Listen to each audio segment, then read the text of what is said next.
Thanks for having me.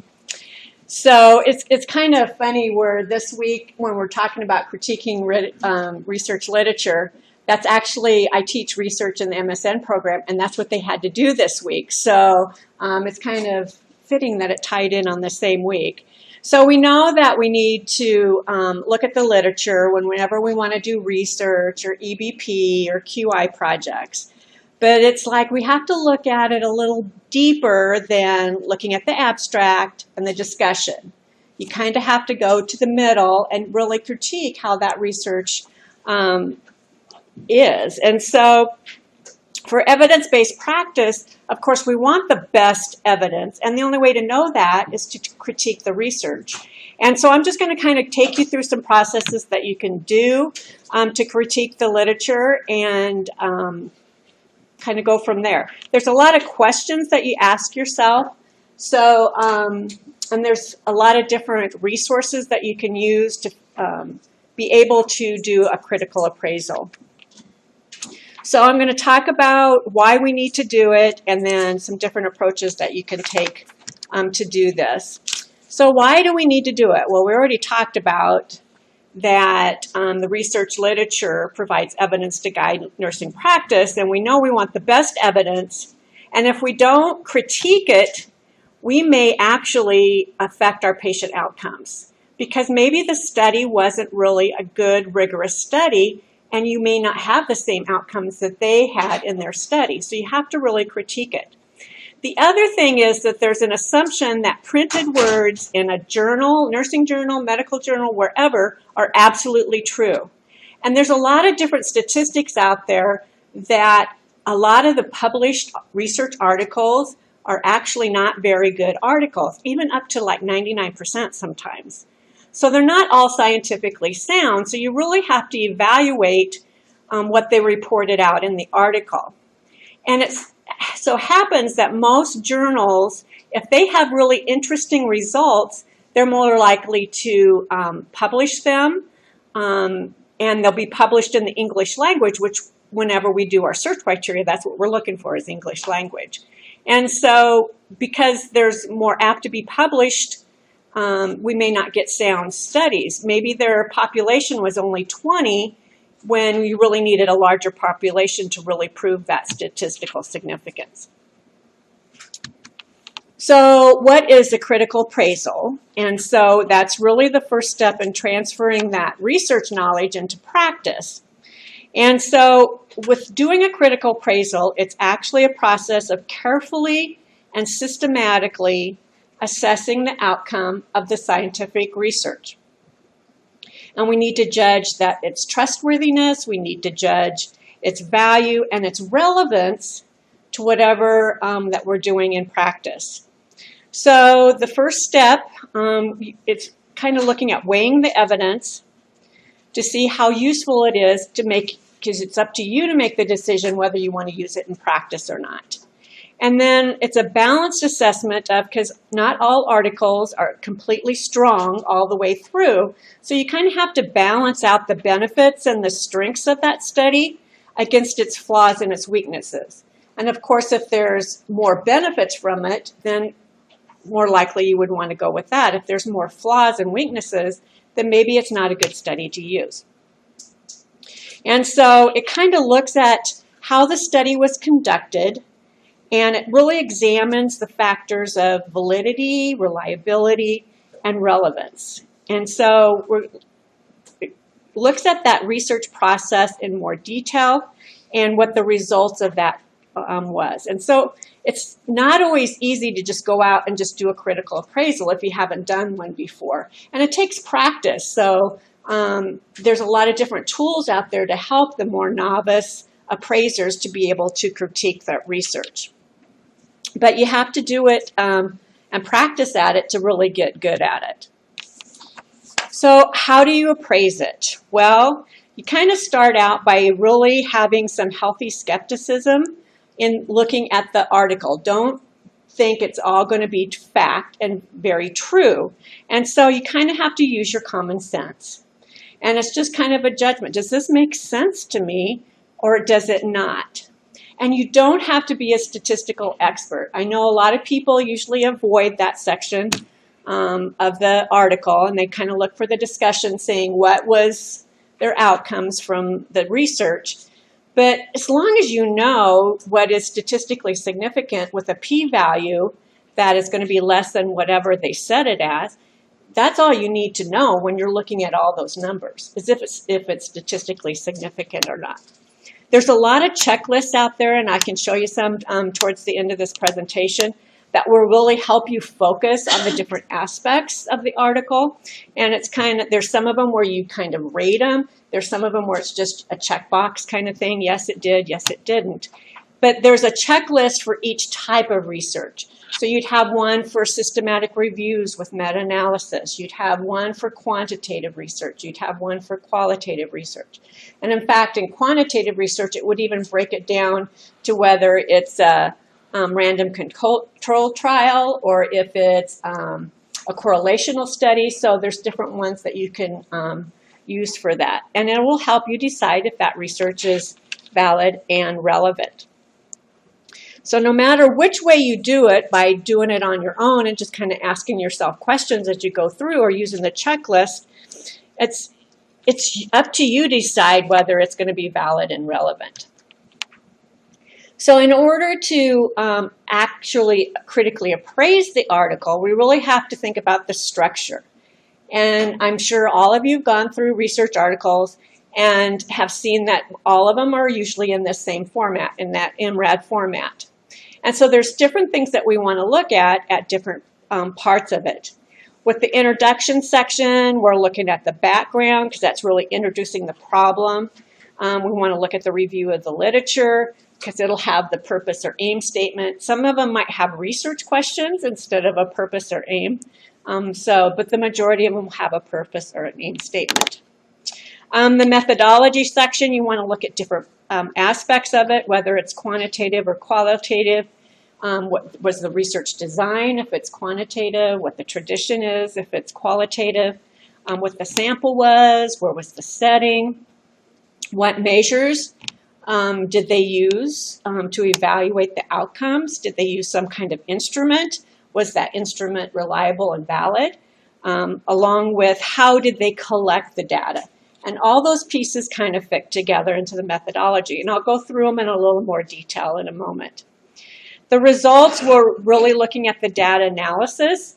And so just picking out if there was themes, if it was qualitative research, picking out what is statistically significant, if it's quantitative research. There's also a lot of articles you'll notice are starting to talk about clinical significance. And I know in my research course and in my stats course, I have them, the students learn how to just, if they don't report it, how they can figure it out on their own by just using a simple formula of Cohen's d. So looking to see if that effect size is really important for what they want to do. And then, of course, the implications. And then the discussion is more that the researcher's interpretation of everything preceding this, and so interpreting the results, looking at the significance of the findings, what was significant, what wasn't there, if there was any limitations, and they should identify those, and then suggestions. So as we go through, I'll just kind of give you some ideas of questions you need to ask yourself for each different section. So for the introduction, of course, looking at the background, and sometimes they might just label it as the background, but this is really the nuts and bolts. Starts out of the to kind of give you a preview of what the nuts and bolts of the study is going to be, and it's kind of setting the foundation of what they're going to be doing. And so when you're looking at the background, you want to think about, is that problem clearly identified by the researcher? Sometimes you'll see backgrounds where they just are rambling on and they'll give you a bunch of different studies that don't really come together and really identify what a clear problem is. Is that problem significant? Is it significant to nursing? Is it significant to whatever project that you're trying to do? And then did the problem statement build a persuasive argument that they needed to do the research? And so there should be some kind of gap that nobody's really done this before. And so just kind of showing that they're just not repeating another study, that they're actually, we need to find out what the answer is to this. When they're looking at the review of the literature, you want to ask yourself, is the literature related to the problem? I know I've read a couple of studies where the review of the literature focused more on one topic where the problem and the purpose was on something else. For example, there was a study where they were really wanting to look at depression in chronically ill women, but the research, the review talked about the anxiety that is a result of being depressed and being chronically ill. And so they didn't quite match up. So kind of look at that. Does the researcher use primary sources? And then what was the level of those primary sources? Are they good random control trials, systematic reviews, or are they just expert opinion and not really truly research at all? You want to look at, in the review of the literature, if they're really defining what concepts that they're going to measure or what variables they're going to measure, the operational variables, so that you can have a clear understanding exactly what it is that they're going to end up measuring. Was there any appropriate conceptual or theoretical framework? The really good studies would base it on some type of framework, but they don't have to. And a lot of times, because they might have based it on something, but because of the restrictions that journal articles have, they might not have time to put a lot of that in there. But they should have some kind of justification for, if they don't use one, why they didn't use any kind of framework. Is there a gap in the knowledge and showing a clear need for the new study? And then when we're looking at the purpose, or if they provide research questions, was it really clearly articulated? But the main thing is the purpose matching up to the problem? That you can see some kind of good match between those, good fit between those two. So as that foundation sets the stage, we look at the methodology. And so this is truly the nuts and bolts of what they're doing in their study. And a lot of times this is a really hard area to evaluate, but if you just take it one piece at a time and don't look at the whole thing and just one little piece out of it and answer your questions, it becomes much easier. So usually they'll start out with the design of the study. And so just looking at, is it clearly defined, or are they just saying, oh, this is a quantitative study? They would need to tell you what kind of quantitative study it is, or what kind of qualitative study or tradition that they used. And then does the type of design really appropriately fit with the variables that they're studying and the purpose? So if they want to look at differences between groups, and they might have a control group and an intervention group, and they're just going to look for differences, you want to make sure that they're doing some kind of experimental study, like a random control trial or a quasi-experimental, to look at those differences. If they're looking for correlations between something, then they would have a lower level where it would be non-experimental design, some type of non-experimental. And then, does the design minimize bias? And so there's all kinds of bias in research. There's selection bias, there's content bias and stuff. Some of the big things that we look at as far as eliminating bias is, did they randomize the participants? Well, a lot of times in healthcare, it's not ethical to randomize them. You wouldn't want to withdraw treatment from somebody or, blind them to them. We do that a lot in clinical trials, of course, in healthcare. But the other part of it is making sure that they're addressing if there would be any other kind of confounding variable. And so that's another thing that might influence their result. So let's say they're looking at depression and they want to measure depression scores, and they were going to do some kind of intervention. Maybe they're going to do yoga as an example to kind of help with depression. And maybe there's something else that might influence those results besides just that yoga. Maybe there's, some of the participants are seeing a counselor, some aren't. So they would have differing results. So you have to look at those confounding variables and making sure that they're addressing them. As far as the sample, you want to really look at what is the population that's defined. Are they looking at chronically ill women? Are they looking at elderly? Who are they looking at? And was the sample described in enough detail that you could go pick out that population yourself? So as they're doing that, was the best possible sampling procedure used? Was it, did they just, there was one study that the students just evaluated where they were looking at stress in African American women in the southeast of the United States. So what they did was they put out a poster looking for African American women with stress. So who do you think is going to apply for the study? Just the ones with stress. So that's not really a strong study because there might be others. It's more of a preference, where they're just taking the cream of the crop, and so it doesn't really describe all African American women with stress.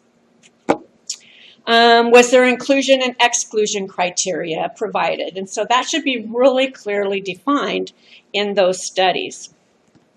And then what was the sample size? So if it's a quantitative study, did they use a power analysis to determine how many participants they needed for their study? Because there's a lot of difference if the power analysis says you need 150 and you only get 75. Then that kind of affects what the statistical significance is. So you would want to evaluate if they did that, if they identified that. And then for qualitative, of course, you'd want to make sure that they mention somewhere that they achieved data saturation, because they just recruit participants until they're not hearing anything new. So they have to address that they met that data saturation. As far as measures, they really need to describe the tests that they're using real thoroughly. If they're using like surveys, questionnaires, things like that, are they reliable and valid? And they need to say in there that they're reliable and valid and provide those reliability and validity statistics. And then the procedures is, of course, the study of design is part of that, but it's more exactly how did they collect that data. And you want it in enough detail that you could think, oh, I could go do this in my population. And so it's kind of a step-by-step process that they could provide. Another part about the methodology is they should really identify ethical considerations. Did the study protect the rights of the participants? That is so important. Did they talk about confidentiality? Like if they're doing focus groups, is it in a private place? Whatever type of study that they're doing, are the participants, are they going to remain anonymous and not identified? We want to make sure that they identify that. And if they got informed consent, if they didn't, if there was some type of waiver for it, where in certain circumstances they could do that, that they identify that they didn't need that, and that they got IRB or some type of ethical review board approval before they did it. So all those things are things that you should be looking at. As far as the results, it's going to tell us what the findings were. So it's going to be laid out as far as what were the outcomes. They should identify those right away, what the results were. And so were all the major findings interpreted and discussed thoroughly. And so we want to know whatever their purpose or aim, are they identifying what those results were when they did that study? Do they relate back to the problem? Do they relate back to the purpose? Does it really answer that question? And then they also need to include any other unexpected findings along with that. So if they were just looking at differences between group A and B on this certain intervention on their depression scores, was there something else? Was there subcategories that they were looking at that part of it might have been significant and some parts of it weren't? As far as interpretation of the results, and if they relate back to the theory, so if they had some kind of framework, they should show where there's some type of relationship between what the results were back to that framework. They should compare it with other studies. So we found these results, and so did so-and-so. So they should compare it back. Or maybe we found these studies, but so-and-so didn't. They had a different result. So they should identify those kind of things too. And then looking at the weaknesses and limitations of the study. Was the significance of the study clearly stated, but with the overall strengths and limitations? They should really, talk about what are those limitations. Were there causal inferences, or was there interpretations drawn from the results? Did they identify those? Did they explain them really well? And they should explain them that no matter who you are, that you could understand what they're saying. And it should just follow along in a really sequential format. And then were there any conflicts of interest noted? And so that's a real important part of that too, because sometimes if we're really passionate about a topic and we're doing this study, there might be some kind of conflict of interest where we can kind of influence the study. And I can give you a good example of that. A few years ago, I was doing a study on when we first started the DEU. And I was comparing critical thinking scores on the students that were in the DEU and the ones weren't. And I explained it to them. I had somebody else get the consent. But I had all these students. I had like 5 times more students that were in the DEU group apply to be in the study, and very little of the regular clinical. And so that kind of made my study invalid because I had all this on the DEU group and nothing on the regular clinical group. Implications. So they should discuss that, the implications for clinical practice. And so what does this mean for us, because these results were significant or if they weren't? And then did they discuss generalizability or the external validity of the study? If we did it in this setting, are you able to do it in another setting? And then if they had any recommendations or suggestions for nursing practice, nursing education, for further research, they should all identify all those different areas. And then making sure that those suggestions are based back on the findings. They're not just picking out, oh, well, I studied this, but maybe we should go over here and study this. It should be kind of related to whatever their study did. And then making sure that they develop, that they identify confidence intervals for their effect sizes when they're presenting that. So the discussion section is really their interpretation. And so when we're looking at that, I think I just talked about that instead of the measures section. Let me just look back here at the results.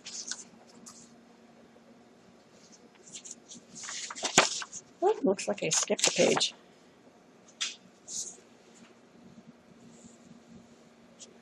So all those things about the implications and the further research is for the results, or is for the discussion section. So when we're talking about the results, it's looking at the data management and data analysis methods. So I apologize for that. Were the key variables appropriate for the method? What kind of statistical test did they use? So if they were looking for differences, did they use a t-test or ANOVA? Or if they were looking for correlations, did they use a Pearson's correlation or something like that? So just kind of knowing those kind of things will help out. Was the data analysis strategy compatible with the tradition? And so if they did qualitative, when they did their analysis, did they produce some kind of themes or patterns and things like that?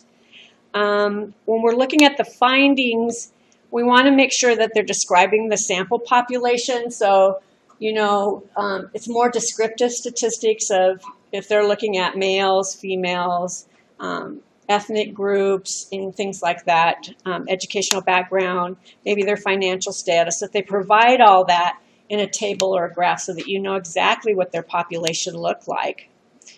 And if they had any attrition rates, because if they had a high attrition rate, that's going to affect the statistical significance of their study. And then, of course, did those findings address the purpose, answer the research questions? So in quantitative, they should have some type of table that will provide the results for you. And so it kind of summarizes it, so it's easy to be able to obtain those results in addition to the descriptive text of it, and making sure that the statistical significance was addressing the purpose of the study. In qualitative, we want to make sure that they're using really thick, rich descriptions, that they're providing evidence of it, like maybe quotes from the participants, or referring it to another study that somebody had said that it captured that meaning of that data.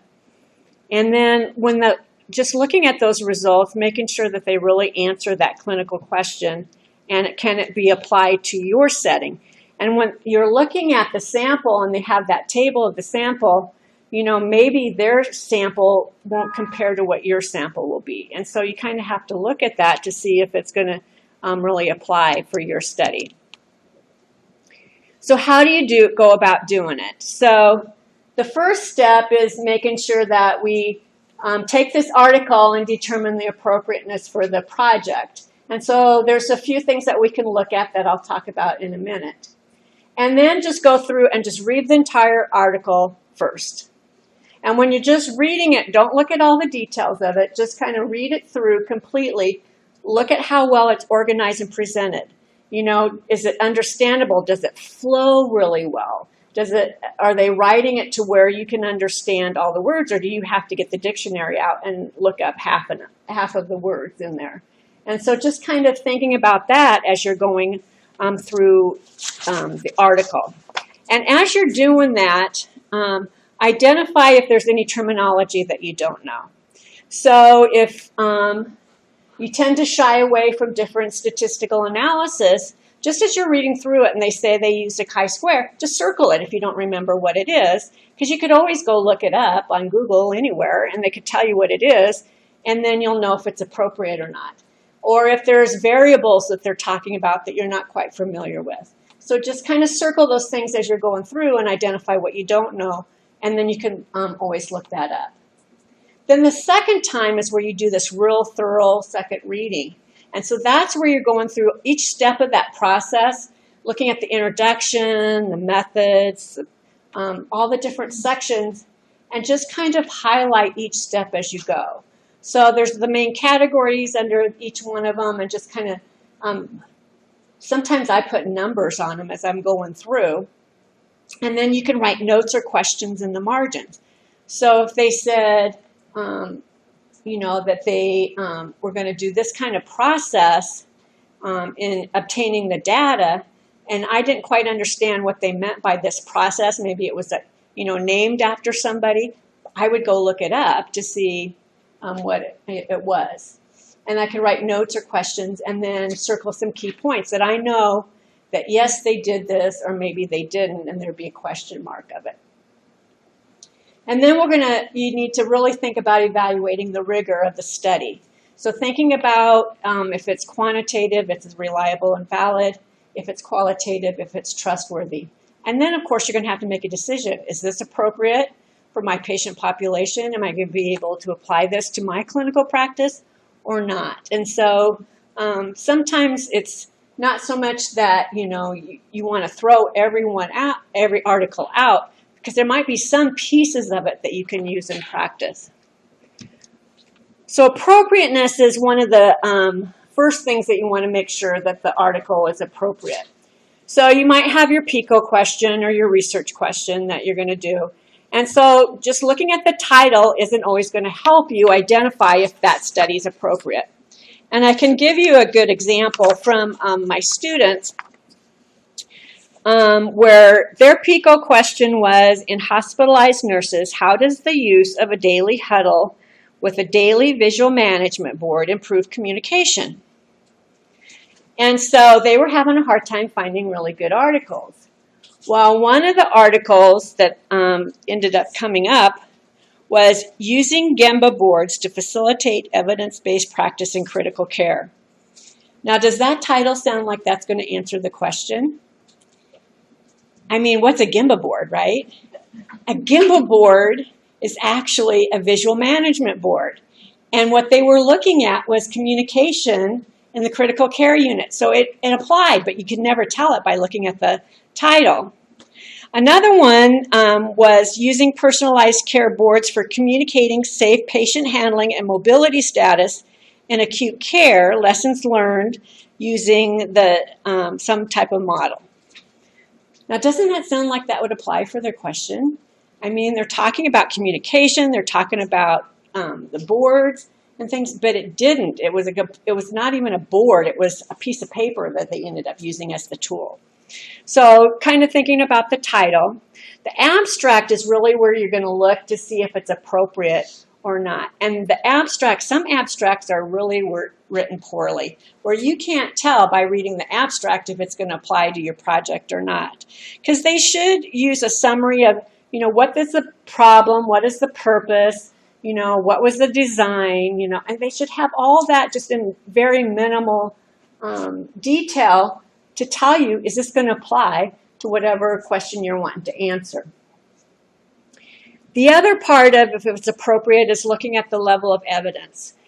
And of course we want the highest level of evidence. And so this pyramid is the one that comes out of the Melnick and Feinert-Overholt textbook that we use in the MSN program. But I can tell you different textbooks will show the pyramid a little bit different.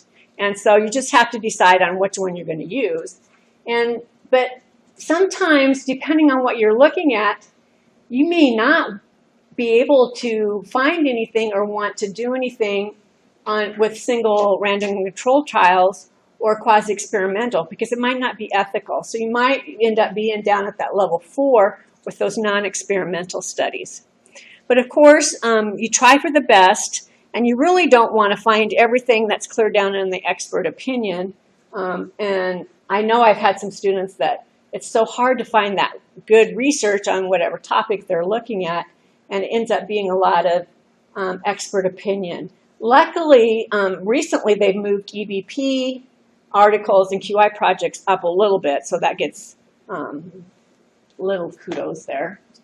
And then look at the origin of study, because sometimes studies that are done like in Malaysia or other foreign countries, their scientific rigor might not be what our scientific rigor is. And so their results, if we tried to do the same type of thing here and really have the rigor that we need, we probably wouldn't get the same results. And maybe what they're doing there is completely different from what we're doing here. So you really have to look at that, and their patient population can be different. So you really want to try to get more of the studies that are coming from the US, UK, and Australia are two of the top ones that, especially in nursing, that will have high rigorous studies done. Of course, when we talked about that second reading, this is where you're really going to go really in depth with that methodology section and looking at all those different areas.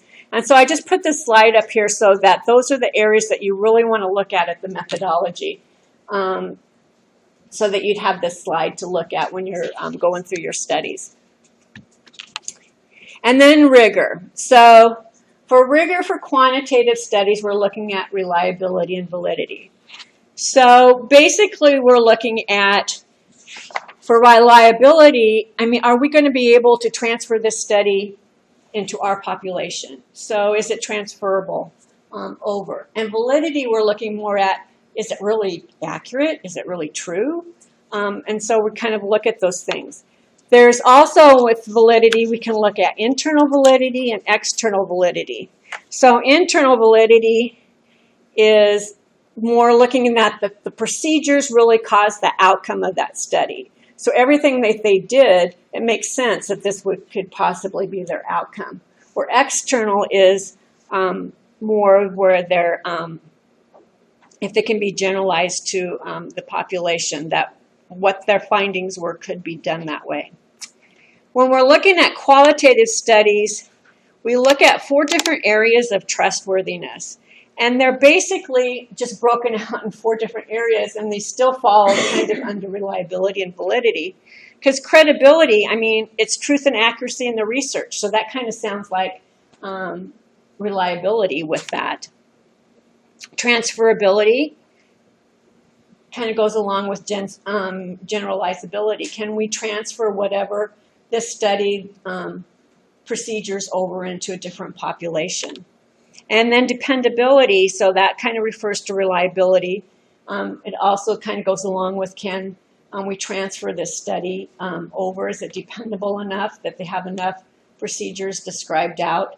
And then confirmability is that the findings from the research is really grounded in that data that they obtained, that the data says is really reliable and valid, and so it comes across as that. And then once you go through the whole research article, you want to identify strengths and weaknesses. So it's kind of a sit back moment and just think about the whole thing as a whole. And did it go through and did it meet all the appraisal criteria of the different sections? Is it addressing each of those areas? Or did it just kind of skip over some areas? And then it's really important that the researcher identifies their own weaknesses in doing that study in the limitations section. So, for example, if I was going to publish that article on my DEU versus routine clinical group, I would have to say a huge weakness was I had more participants on one side versus the other. And then, will the results help me care for my patients? Because that's the ultimate reason why you're appraising it, is you want to improve your practice and see what's out there. And so is it really going to help you take care of them? Were all the outcomes being measured? Was it the measurements that you wanted to look at in whatever kind of problem you're having in clinical practice? And what are the risks and benefits? You know, depending on what they're doing with the study, or what type of intervention, you know, is there more risk than there is benefits from doing that? And then, is it feasible? That's a big thing, because sometimes it might not be feasible in your clinical setting, and so you want to really look at that. Now, Melnick has this rapid critical appraisal, which sounds a lot easier to do than all those pages that I just went through. And so basically there's 4 questions that she has you look at. Is the design appropriate for whatever they want to do, for their purpose? Is the design going to answer their research questions? Are all the measurements going to be valid and reliable? And then, was there a relevant effect size? And so sometimes you can have some studies where you'll see they might not be statistically significant, but they might be clinically significant. So, for example, if their effect size, I mean, you would look at something that if it's going to help over half of your population, it might be worth doing. Where a lot of times if it's only like 50, 60%, it's not going to be clinically or statistically significant, but it might be clinically significant. And then, is the outcome generalizable to your situation? And you always have to kind of think of that in the background. Now, instead of trying to remember whatever all you have to look at in doing a critical appraisal, there's different checklists that you can use. And so it really kind of helps the process. And some of them, like I said, are different than others. And it's for the novice and for the expert. So it doesn't matter what level of appraiser that you are. And a lot of them are individualized for the type of study. So the Joanna Briggs Institute has a lot of them.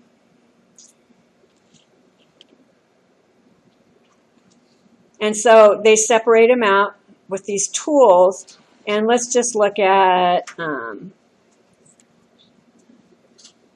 prevalence. Let's look at a quasi-experimental.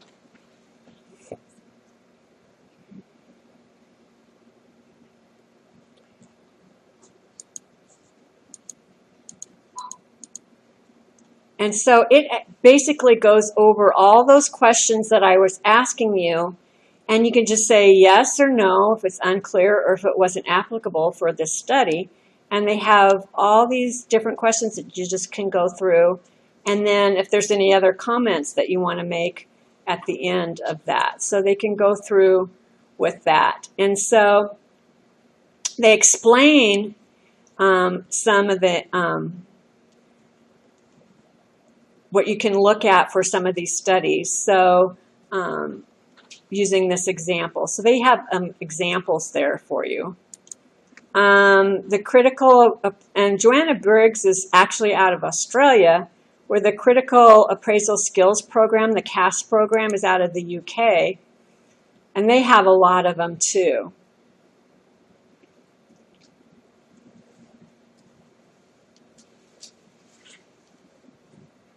So, like, here's a qualitative one.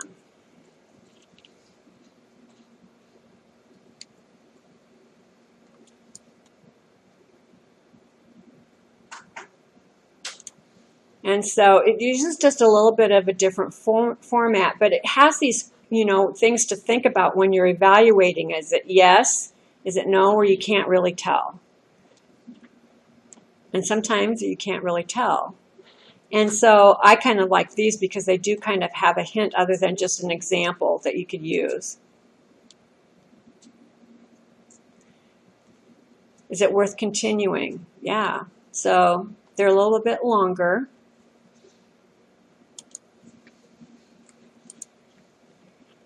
And then actually Melnick has her rapid critical appraisal tool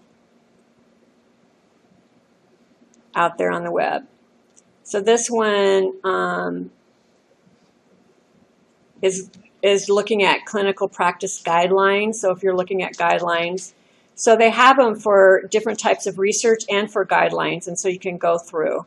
Like you can see, most of them are yes and no. There's one of them that I found in a textbook that was more of a Likert scale rating. And then it kind of scored it at the end. And a lot of these are very useful in doing your critical appraisal.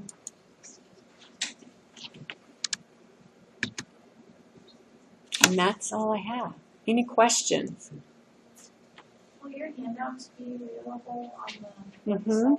Okay. They should be. Aren't they available? I'm out there right now and I don't see it. Well, we can put them up there. Okay, great. Yeah.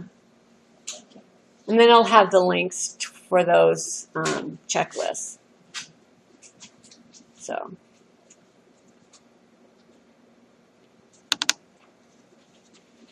You're just ready to go out and take those research articles apart, right? So Marla, if you were going to decide if you wanted to implement something on your units, is there a magic number of how many research studies you want to appraise? No, not as far as the number. It would be which ones are totally appropriate for whatever you're wanting to do. That's where that appropriateness really comes in handy. You don't want to look at something that might only have maybe just a small piece of what you're wanting to look at. You want to try to find as many as you can with the right information that you want to find. Any other questions? Yes. This is maybe a little off topic, but as you're reading your articles, how do you take notes or document what's relevant, what's not? Do you type everything into a lit table, or do you have like a program that you like to use that's either free or paid? Usually when I'm doing them, I just write in the margins. But I know, like with my students, I have a form where it has each of the sections broken out and stuff, and so they just type into that. It's just a table that makes it very easy for. So the important part of when you're appraising is, you know, it's not that you're just finding that it's there, that you're really thinking about, is it appropriate, and if it's what you're looking for as you're doing it. It's not just whether it's there or not. So, okay. Okay.